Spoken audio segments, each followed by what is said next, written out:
Guys, welcome back to my YouTube channel. I hope ನೀವೆಲ್ಲರೂ ಚೆನ್ನಾಗಿದ್ದೀರಾ ಅಂತ.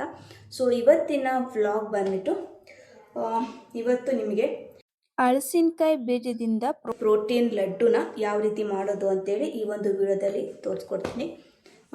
ಸ್ವಲ್ಪ ಇವತ್ತು ಮಳೆ ಮೋಡ ಥರ ಆಗೋಗ್ಬಿಟ್ಟಿದೆ. ಅಷ್ಟು ನಮಗೆ ಬೆಳಕಿಲ್ಲ, ಅಷ್ಟು ಕ್ಲಾರಿಟಿ ಇಲ್ಲ ಫೋನಲ್ಲಿ. ಸೊ ಓಕೆ, ಯೂಶ್ವಲಿ ನಾನು ಸನ್ಲೈಟಿಂದನೇ ವೀಡಿಯೋಸ್ ಎಲ್ಲ ಮಾಡೋದು.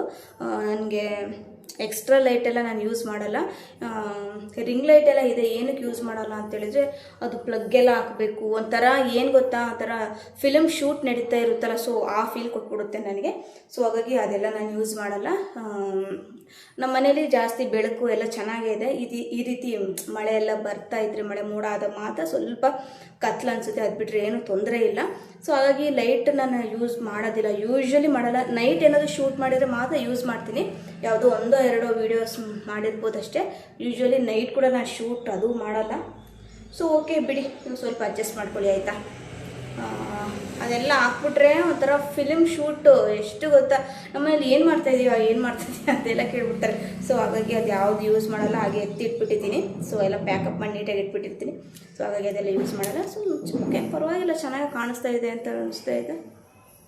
ಸೊ ಓಕೆ, ಸೊ ಇವಾಗ ಹಲಸಿನಕಾಯಿ ಬೀಜದಿಂದ ಯಾವ ರೀತಿ ಪ್ರೋಟೀನ್ ಲಡ್ಡುನ ಮಾಡ್ಬೋದು ಅಂತೇಳಿ ಈ ಒಂದು ವಿಡಿಯೋದಲ್ಲಿ ತೋರಿಸ್ಕೊಡ್ತೀನಿ ನೋಡಿ. ಹಲಸಿನಕಾಯಿ ಬೀಜದಲ್ಲಿ ನಾವು ಸಾಂಬಾರು ಮಾಡ್ಬೋದು, ಹಾಗೆ ಪಲ್ಯ ಮಾಡ್ಬೋದು.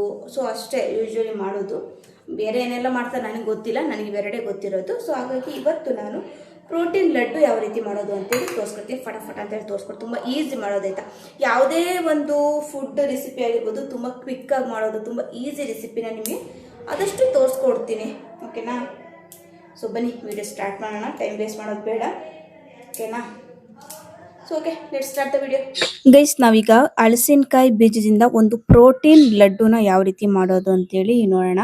ತುಂಬ ಈಸಿಯಾಗಿ ಮಾಡೋದು, ಕ್ವಿಕ್ಕಾಗಿ ಮಾಡ್ಬೋದು. ಕೆಲವರು ಅಂದರೆ ಚಿಕ್ಕ ಮಕ್ಕಳಿಗೆ ಹಲಸಿನ ಬೀಜ ಅಷ್ಟೊಂದು ಇಷ್ಟ ಆಗಲ್ಲ. ಸೊ ಅಂಥವ್ರಿಗೆ ಐ ರಿಚ್ ಪ್ರೋಟೀನ್ ಅಂತಲೇ ಹೇಳ್ಬೋದು. ಅದನ್ನು ಯಾವ ರೀತಿ ಮಾಡೋದು ಅಂತೇಳಿ ನೋಡೋಣ. ಫಸ್ಟ್ಗೆ ಅದಕ್ಕೆ ಏನೆಲ್ಲ ಇಂಗ್ರೀಡಿಯೆಂಟ್ಸ್ ಬೇಕು ಅಂತೇಳಿ ನೋಡ್ಕೊಂಬಂದ್ಬಿಡೋಣ. ನೋಡಿ, ಫಸ್ಟ್ ಇದಕ್ಕೆ ತೆಂಗಿನಕಾಯಿ ತೊಗೊಂಡಿದ್ದೀನಿ. ಇದ್ರ ಬದಲು ನೀವು ಅಂದರೆ ಒಣ ಕೊಬ್ಬರಿ ಕೂಡ ಯೂಸ್ ಮಾಡ್ಕೋಬೋದು. ನೆಕ್ಸ್ಟ್ ನಾನಿಲ್ಲಿ ಬೆಲ್ಲ ತೊಗೊಂಡಿದ್ದೀನಿ. ನಾನು ತೊಗೊಂಡಿರೋ ಕ್ವಾಂಟಿಟಿ ಸ್ವಲ್ಪ ಜಾಸ್ತಿನೇ ಆಯಿತು, ನೀವು ಸ್ವಲ್ಪ ಕಡಿಮೆ ತೊಗೊಂಡು. ಫುಲ್ ಸ್ವೀಟ್ ಆಗಿಬಿಟ್ಟಿದೆ ನಾನು ಮಾಡಿರೋದು. ನೆಕ್ಸ್ಟ್ ನಾನಿಲ್ಲಿ ಹಲಸಿನಕಾಯಿ ಬೀಜ ತೊಗೊಂಡಿದ್ದೀನಿ. ಇದು ಸ್ವಲ್ಪ ಅಂದರೆ ಸಿಪ್ಪೆ ಮಾತ್ರ ತೆಗೆದಿದ್ದೀನಿ. ನೀವು ಇನ್ನೂ ಸ್ವಲ್ಪ ಚೆನ್ನಾಗಿ ಪೀಸ್ ಮಾಡಿ, ಅವಾಗ ಬೇಗ ರೋಸ್ಟ್ ಆಗುತ್ತೆ. ನೆಕ್ಸ್ಟ್ ನಾನಿಲ್ಲಿ ಶೇಂಗಾ ಬೀಜನ ಹುರ್ಕೊಂಡು ಸಿಪ್ಪೆನೆಲ್ಲ ತೆಗೆದಿಟ್ಬಿಟ್ಟಿದ್ದೀನಿ. ಅಂದರೆ ಜಾಸ್ತಿ ಟೈಮು ಲೋ ಫ್ಲೇಮಲ್ಲಿ ನಾವು ರೋಸ್ಟ್ ಮಾಡ್ಕೊಂಡ್ರೆ ತುಂಬ ರುಚಿ ಜಾಸ್ತಿ ಇರುತ್ತೆ. ನೆಕ್ಸ್ಟ್ ಇದನ್ನ ರೋಸ್ಟ್ ಮಾಡ್ಕೊಳ್ಳಿಕ್ಕೆ ಒಂದು ಸ್ವಲ್ಪ ಮಾತ್ರ, ಅಂದರೆ 1 ಟೇಬಲ್ ಸ್ಪೂನ್ ಸಾಕಾಗುತ್ತೆ ತುಪ್ಪ. ಇದಿಷ್ಟು ತಗೊಂಡಿದ್ದೀನಿ. ನೆಕ್ಸ್ಟ್ ಇದಕ್ಕೆ ಏನೆಲ್ಲ ಹಾಕ್ಬೇಕು ಅನ್ನೋದು ನೆಕ್ಸ್ಟ್ ಹೋಗ್ತಾ ಹೇಳ್ತೀನಿ. ಸೊ ಫಸ್ಟ್ಗೆ ನಾವು ಈ ಒಂದು ಹಲಸಿನಕಾಯಿ ಬೀಜ ಏನಿರುತ್ತಲ್ಲ, ಇದನ್ನ ಚೆನ್ನಾಗಿ ರೋಸ್ಟ್ ಮಾಡ್ಕೊಬೇಕು. ಸೊ ನಾನು ಇದೇ ರೀತಿನೇ ಹಾಕ್ಬಿಟ್ಟಿದ್ದೆ, ಸ್ವಲ್ಪ ಜಾಸ್ತಿ ಟೈಮ್ ಬೇಕಾಯಿತು. ಸೊ ಆಮೇಲೆ ನಮ್ಮಮ್ಮ ಬಂದು ಹೇಳಿದ್ರು, ಇದನ್ನ ಚಿಕ್ಕದಾಗಿ ಪೀಸ್ ಮಾಡ್ಕೊ, ಬೇಗನೆ ರೋಸ್ಟ್ ಆಗುತ್ತೆ ಅಂತೇಳಿ. ಸೊ ಹಾಗಾಗಿ ನಾನು ಫುಲ್ ಸ್ಮಾಲ್ ಪೀಸಸ್ ಮಾಡ್ಕೊಂಡೆ. ಇದು ಬೇಗ ಆಗ್ಲಿಲ್ಲ. ಸ್ವಲ್ಪ ಅದನ್ನ ನೀವು ದೊಡ್ಡ ಕಲ್ಲಲ್ಲಿ ಕುಟ್ಬಿಟ್ರೆ ಈಸಿಯಾಗಿ ಬ್ರೇಕ್ ಆಗುತ್ತೆ. ಸೊ ಅದನ್ನ ನೀವು ಪೀಸ್ ಮಾಡ್ಕೊಂಡ್ಬಿಡ್ಬೋದು. ಇದನ್ನ ಲೋ ಫ್ಲೇಮ್ ಅಲ್ಲಿ ಫುಲ್ ರೋಸ್ಟ್ ಆಗೋವರೆಗೂ ನಾವು ಅಂದ್ರೆ ರೋಸ್ಟ್ ಮಾಡ್ಕೊಬೇಕು. ಅಂದ್ರೆ ಸೌಂಡ್ ಗೊತ್ತಾಗ್ಬಿಡುತ್ತೆ ನಿನಗೆ, ಕಟ ಅಂತೇಳಿ ಸೌಂಡ್ ಬರ್ತಾ ಇರುತ್ತೆ. ಸೊ ಅದಷ್ಟು ಆದ್ರೆ ಈ ಒಂದು ಅಂದ್ರೆ ಹಲಸಿನಕಾಯಿ ಬೀಜ ಚೆನ್ನಾಗಿ ರೋಸ್ಟ್ ಆಗಿದೆ ಅಂತ. ಸೊ ನೆಕ್ಸ್ಟ್ ನಾನಿಲ್ಲಿ 1 ಟೇಬಲ್ ಸ್ಪೂನ್ ತುಪ್ಪ ಹಾಕೊಂಡು ಏನ್ ತೆಂಗಿನಕಾಯಿ ತಗೊಂಡಿದ್ನಲ್ಲ ಅದನ್ನ ರೋಸ್ಟ್ ಮಾಡ್ಕೊಳ್ತಾ ಇದ್ದೀನಿ. ಇದ್ರ ಬದ್ಲಿ ನೀವು ಕೊಬ್ಬರಿ ಕೂಡ ಹಾಕೋಬಹುದು. ಅಂದ್ರೆ ಕೊಬ್ಬರಿ ಹಾಕೊಂಡ್ರೆ ಸ್ವಲ್ಪ ಟೈಮ್ ಜಾಸ್ತಿ ಇರುತ್ತೆ. ಅಂದ್ರೆ ಒಂದು 1 ಮಂತ್ ವರೆಗೂ ನೀವು ಯೂಸ್ ಮಾಡ್ಬೋದು. ಕೊಬ್ಬರಿ ಅಂದ್ರೆ ತೆಂಗಿನಕಾಯಿ ಹಾಕಿದ್ರೆ ಒಂದು ವಾರ ಅಥವಾ 15 ಡೇಸ್ ಒಳಗಡೆ ಖಾಲಿ ಮಾಡ್ಬಿಡ್ಬೇಕು. ನಾನು ಸ್ವಲ್ಪನೇ ಮಾತ್ರ ಮಾಡ್ತಾ ಇದ್ದೀನಲ್ಲ, ಸಾಕಾಗುತ್ತೆ.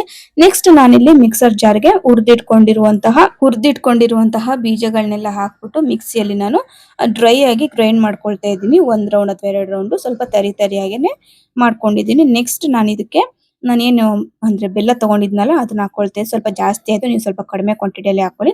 ಇದಕ್ಕೆ 1 ಅಥವಾ 2 ಏಲಕ್ಕಿ ಬುಡ್ನ ಹಾಕೊಂಡು ಒಂದ್ ಸ್ವಲ್ಪ ಅಂದ್ರೆ ಟೇಸ್ಟ್ ಮಾತ್ರ ಸ್ವಲ್ಪ ಉಪ್ಪು ಹಾಕೊಂಡು ಚೆನ್ನಾಗಿ ಇದನ್ನ ಗ್ರೈಂಡ್ ಮಾಡ್ಕೊಂಡ್ರೆ, ಅಂದ್ರೆ ಫುಲ್ಲು ನೈಸ್ ಆಗಿ ರುಬ್ಬಾರ್ದು, ಬಿಟ್ಟು ಗ್ರೈಂಡ್ ಮಾಡ್ಕೊಬೇಕು. ನೋಡಿ ಇಷ್ಟೇ, ಇದಿಷ್ಟನ್ನು ಮಾಡ್ಕೊಂಡ್ರೆ ಪ್ರೋಟೀನ್ ಲಡ್ಡು ರೆಡಿ ಆಗುತ್ತೆ. ನೆಕ್ಸ್ಟ್ ಇವಾಗ ಉಂಡೆ ಕಟ್ಟೋದಷ್ಟೇನೆ. ಲಡ್ಡು ಮಾಡೋ ಪೌಡರ್ ರೆಡಿ ಆಗಿದೆ.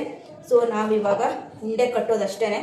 ಉಂಡೆ ಕಟ್ಟಿದ್ರೆ ಲಡ್ಡು ಕಂಪ್ಲೀಟ್ ಆಗುತ್ತೆ. ತುಂಬ ಪ್ರೋಟೀನ್ ಚೆನ್ನಾಗಿರುತ್ತೆ ಇದರಲ್ಲಿ ಆಯಿತಾ. ಇದರಲ್ಲಿ ನಾವು ಬೆಲ್ಲ, ಶೇಂಗಾ, ತೆಂಗಿನಕಾಯಿ ಹಾಕಿರೋದ್ರಿಂದ ಕೊಲೆಸ್ಟ್ರಾಲ್ ಕೂಡ ಜಾಸ್ತಿ ಇರುತ್ತೆ. ದಿನಕ್ಕೆ ಒಂದು ಈ ಥರ ನೋಡಿ, ಇಷ್ಟು ಮೀಡಿಯಮ್ ಸೈಜ್ದು ನೋಡಿ, ಇಲ್ಲಿ ಇಷ್ಟು ಮೀಡಿಯಮ್ ಸೈಜ್ದು 1 ಅಥವಾ 2 ತಿಂದರೆ ಸಾಕು ಗೈಸ್. ನಾವು ಇದಕ್ಕೆ ಹಾಲೆಲ್ಲ ಮಿಕ್ಸ್ ಮಾಡ್ಕೊಂಡು ಏನು ಕಟ್ಟೋದ ಅವಶ್ಯಕತೆ ಇಲ್ಲ. ಜಸ್ಟ್ ನೋಡಿ ಈ ರೀತಿ ಈ ಥರ ತೊಗೊಂಡು ಸುಮ್ಮನೆ ಈ ರೀತಿ ಉಂಡೆ ಮಾಡಿದ್ರೆ ಸಾಕು, ಆಗೋಗ್ಬಿಡುತ್ತೆ. ಸ್ವಲ್ಪ ಏನಂದರೆ ಉದ್ರುದ್ರು ಸ್ವಲ್ಪ ಡ್ರೈ ಅಂತ ಅನಿಸ್ತಾ ಇದೆ ನಿಮಗೆ ಅಂತ ಹೇಳಿದರೆ ಸ್ವಲ್ಪ ಹಾಲನ್ನ ಸ್ವಲ್ಪ ಬಿಸಿ ಮಾಡಿಕೊಂಡು ಇದಕ್ಕೆ ಮಿಕ್ಸ್ ಮಾಡಿಕೊಂಡು ನೀವು ಉಂಡೆ ಕಟ್ಬೋದಾಯ್ತಾ, ಚೆನ್ನಾಗಿರುತ್ತೆ. ಫೈನಲಿ ನಮ್ಮ ಪ್ರೋಟೀನ್ ಲಡ್ಡು ರೆಡಿಯಾಗಿದೆ. ತುಂಬ ಟೇಸ್ಟಿಯಾಗಿರುತ್ತೆ. ಸೊ ಇದನ್ನು ನಾನು ಆ್ಯಕ್ಚುಲಿ ತಿಂದಿದ್ದೀನಿ, ಸ್ವಲ್ಪ ಮಾತ್ರ ತಿಂತೀನಿ, ಹೊಟ್ಟೆ ಫುಲ್ ಆಗೋಗ್ಬಿಟ್ಟಿದೆ ಇವತ್ತು. ಸೇಮ್ ಟು ಸೇಮ್ ಶೇಂಗಾ ಉಂಡೆ ಬರುತ್ತಲ್ವ ಅದೇ ಥರ ಎಕ್ಸಾಕ್ಟ್ಲಿ ಅದೇ ರೀತಿಯೇ ಇರುತ್ತೆ. ಏನೋ ಒಂದು ಹಲಸಿನಕಾಯಿ ಬೀಜ ತಿಂತಾ ಇರ್ತೀವಿ, ಆ ಥರ ಎಲ್ಲ ಏನೋ ಒಂದ್ಸಲ ಒಮ್ಮೆ ಇದನ್ನು ಟ್ರೈ ಮಾಡಿ ಹೇಗೆ ಬಂತು ಅಂತ ನನಗೆ ಕಾಮೆಂಟ್ ಮುಖ ತಿಳಿಸ್ಕೊಡಿ, ಓಕೆನಾ. ಐ ಹೋಪ್ ನಿಮಗೆ ಈ ಒಂದು ವಿಡಿಯೋ ಇಷ್ಟ ಆಯಿತು ಅಂತ. ಇಷ್ಟ ಆದರೆ ಲೈಕ್ ಮಾಡಿ, ಶೇರ್ ಮಾಡಿ, ಕಮೆಂಟ್ ಮಾಡಿ. ಆದಷ್ಟು ಬೇಗ ಮುಂದಿನ ವ್ಲಾಗ್ ಸಿಗ್ತೀನಿ. ಅಲ್ಲಿವರೆಗೂ ಚೆಕರ್, ಬಾಯ್.